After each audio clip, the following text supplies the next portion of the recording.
To have Niclas Staberg, Chief Customer Officer of Verdane, join us for this session.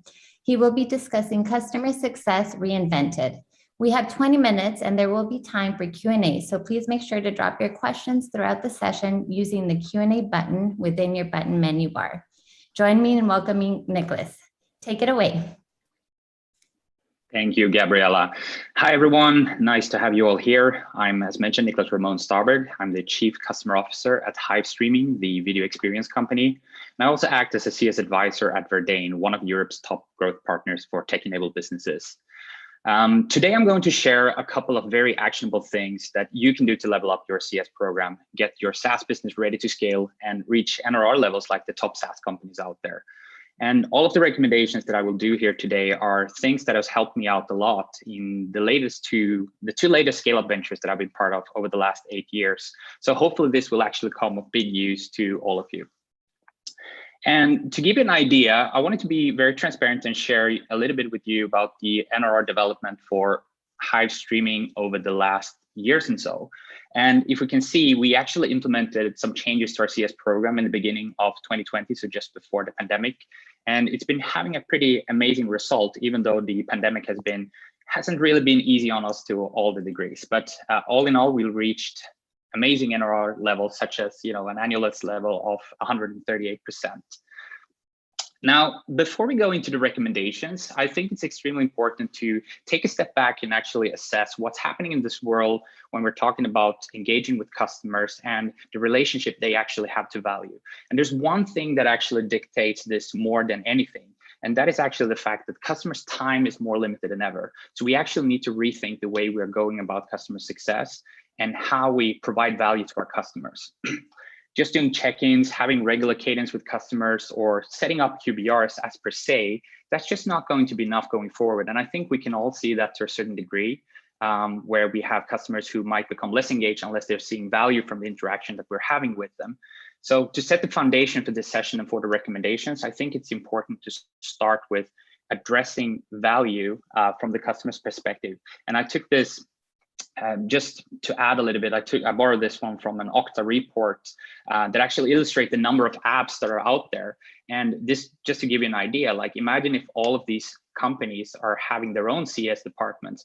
Of course, everyone is wanting the time from the customer, but the customer's time hasn't really increased. So we actually need to make sure that we provide more value to the customer in order for them to actually make sure that they invest that time with us. So how can we actually go about creating value for the time that customers invest in us? Well, we need to break down customer value, and I would actually like to break this down into a pyramid of 3 levels. I know that there's a lot of pyramids out there. We've all seen a fantastic one by Bain, where they have breaking it out into a lot of different layers. But to just make it a little bit more manageable, I've decided to actually concrete this one into 3 different levels. So we have the first one, which is the functional customer value, if you put it that way. That's pretty much the value for the business. What is your product doing to help them achieve a business outcome? And then you have the more emotional value, which is more for the champions or the people that you work with, for example. How are you providing, for example, recognition to them so that they feel that the outcomes that they have achieved, that they're now getting recognized by their peers? And then, of course, we have the aspirational value, which is the ultimate value for the individual, right? If we help them acquire new knowledge, learn new things, etc., how is that actually helping them progress and advance in their careers? With this being said, I'm now going to jump into 4 things that I think will really help you level up your customer success program. I'm going to start with the first one that actually has to do with evolving customer segmentation. And I know that a lot of the times when we talk about customer segmentation, we think a lot about trying to make a tier 1, tier 2, and tier 3 customers based on how much they're paying us at the moment, depending on the ARR level. I think that we're missing out on a lot of things if we're doing it that way, especially if we're having in mind that we need to create more value for all the time that the customer takes for us now. So I'd like to suggest a new system that I think works really well, that takes more parameters into consideration. And the first thing is to create what I call or refer to as a scoring system for customer segmentation. And of course, each business might have different parameters, but I would like to suggest a couple of criteria that I know has worked very good in both of the different scale-up ventures that I've been part of over the last 8 years. The first one is to not only look at the ARR levels of the customer, but actually look at the aspirations and goals of them. What do they have in common? We know that, more mature customers who have come a little bit further, who are more aspirational, of course, their goals are going to be very different from someone who's just getting started, even benefiting from your product. It's also important to take into consideration the org structure of the customer, because the org structure could tell you sometimes more than the vertical itself. I mean, we could see that with, think about retail networks, for example. You might have automotive resellers who are having vast networks of dealers, and then you have real estate agents who are also having a similar setup. Even though these two would be considered into different verticals, one being real estate and the other one being automotive, their organizational structure tells you that they have more in common being in the same customer segment than actually their vertical. Think about the company culture as well. Very important. Is it a progressive culture or is it a conservative culture? Will also dictate how you would need to go about your CS program with these customers. The growth potential and the growth readiness, two extremely important aspects of the new customer segmentation as well. And just to show you a little bit, like at Hive Streaming, for example, if we were to do the similar system like this is what it could look like for our customer segmentation. So we would look at, for example, tier 3 customers. We know that they might care more about cost savings rather than the really aspirational ones that are in the tier 1 segment that really wants to go about increasing employee engagement. And they very rarely are mixing up a 3 in score with the number 1. So if we look at these ones, we know as well that if we have a customer that is expecting us to talk a lot about employee engagement, of course, it makes more sense to bundle them up with someone who's interested in that as well, so that we can actually be more efficient about our customer success operations. Then the second thing that I would think is extremely important in this case is to know the customer white space that you have. And when we think about white space, a lot of times we might only think about the number of products that the customer is using, or the number of available additional revenue that we can get from this customer. And while this is, of course, something you need to start with, I think it's extremely important to expand on that a little bit more, because there's so many things more that goes to that white space to give you more control over how you go about your CS operations as well.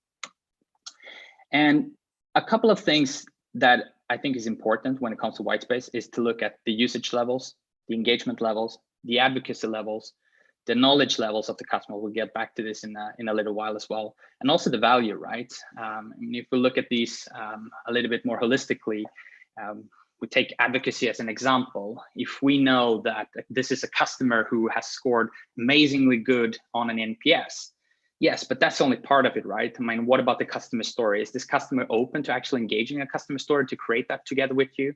Is this someone who will talk to your future investors? What are the different levels of advocacy that you can reach with these customers, and where are you at? So you know where you're at today and where you can potentially be. It will be so much easier to actually make sure that you focus on the right activities versus only waiting and see what's happening. So an example of what this could look like, if you're talking about white space attainment, you could have different customers, and then you can try to find, if I reach 100% on each one of them, what would this look like? And then you would have a table trying to define what percentage you're at in relation to where you could be. I can take a very concrete example that we look at Hive Streaming, for example, when it comes to usage. Of course, in the best of worlds, we would say, we're obviously engaged when it comes to live video streaming, and there's no real physical limit that, how much live video you can actually participate in, apart from the numbers of hours that you can be awake during a day. But if we would take an example, we try to think about it. If every employee in one of our customers' organization would participate in at least one live event per week, that would be considered as like maximum engagement or maximum usage of our product, if you think about how much they are participating in live events.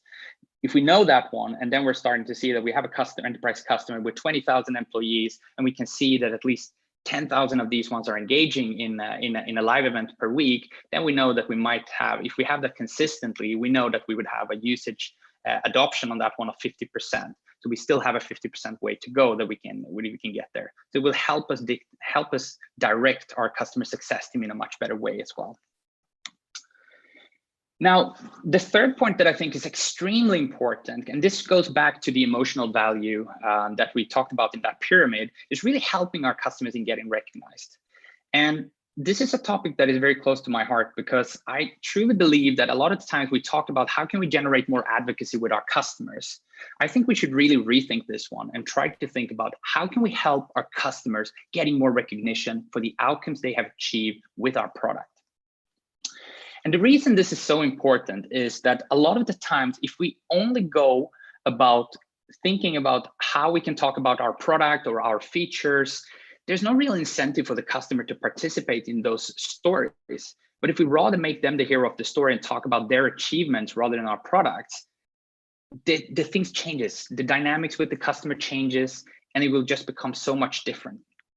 And I think as well, when it comes to customer advocacy or customer recognition in general, I think it's important to see this from 3 different perspectives. One is helping the customers get, being exposed and getting recognition within your own company. Customers love to engage and talk with the product team, talk in front of your employees. And we do this as Hive streaming, for example. We do it every month. We do monthly, what we call the Video Experience Chronicle sessions, where we invite one of our champions, put them on stage and actually talk about their achievements in front of all of the company. So this allows them to as well really engage with all of our employees and creates that emotional connection, both for the customer, but also for our employees. When you're thinking about enterprise companies, they can be massive. We have some of our customers have more than 300,000 employees. And in those cases, if you have a champion, helping them getting that recognition within their company for their achievement is an extremely important thing. And that will also make sure that they actually speed up the advocacy that you get from that customer.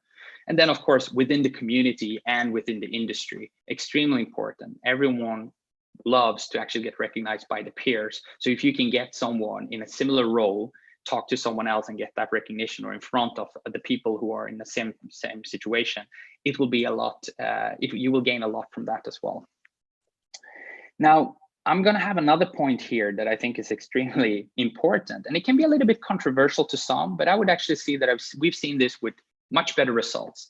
And that is actually that if we're talking about customer stories as part of advocacy, I would actually really recommend to try to make your CS team accountable for winning these ones and not the marketing team.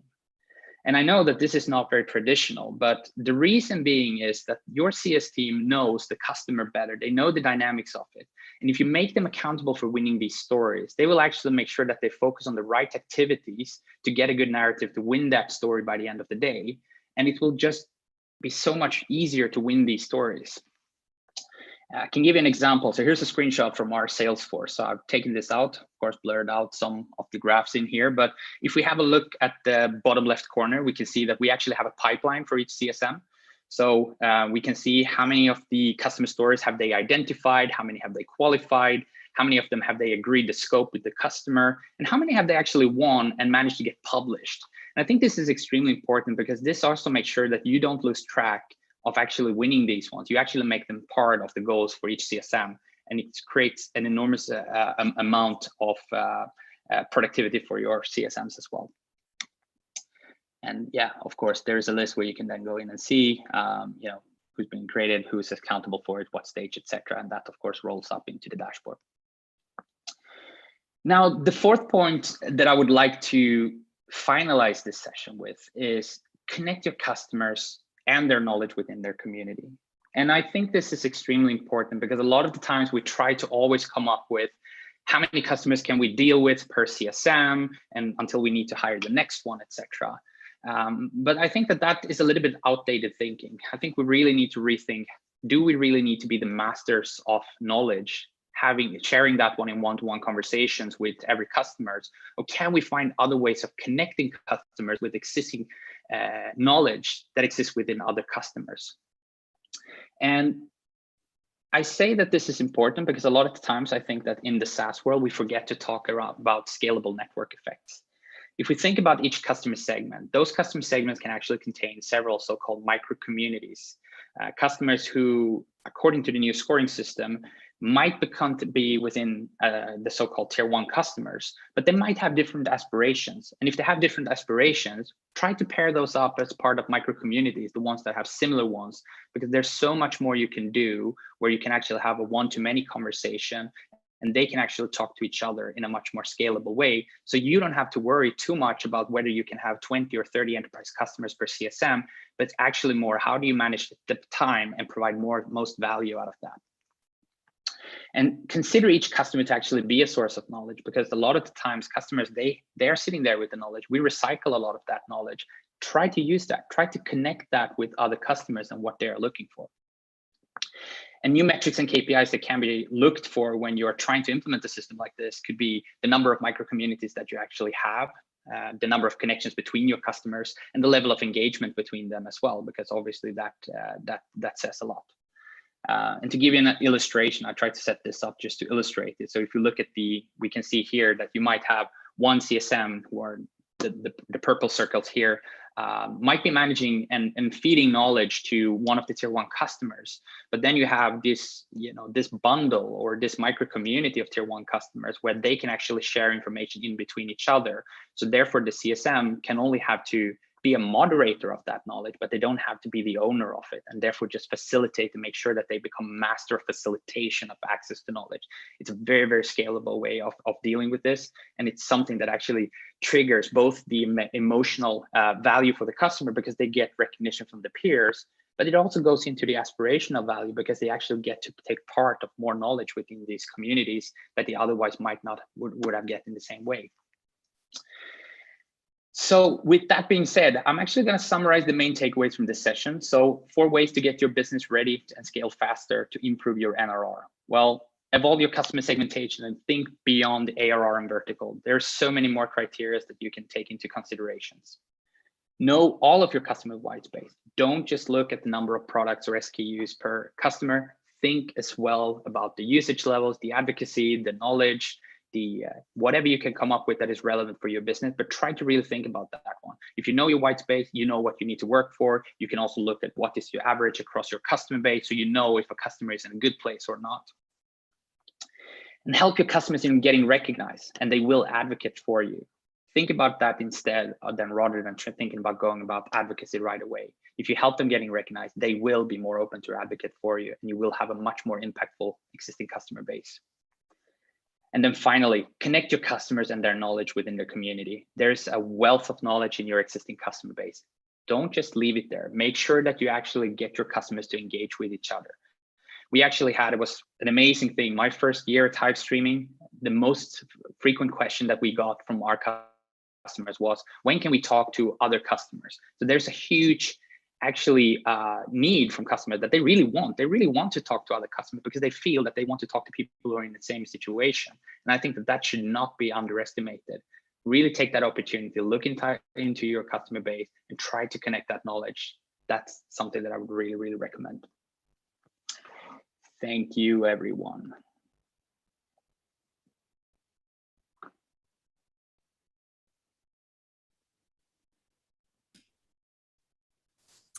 Thank you so much, Niclas. That was a great presentation. We have so much more great content today, so we hope to see you all in our next sessions. Have a great day, everyone.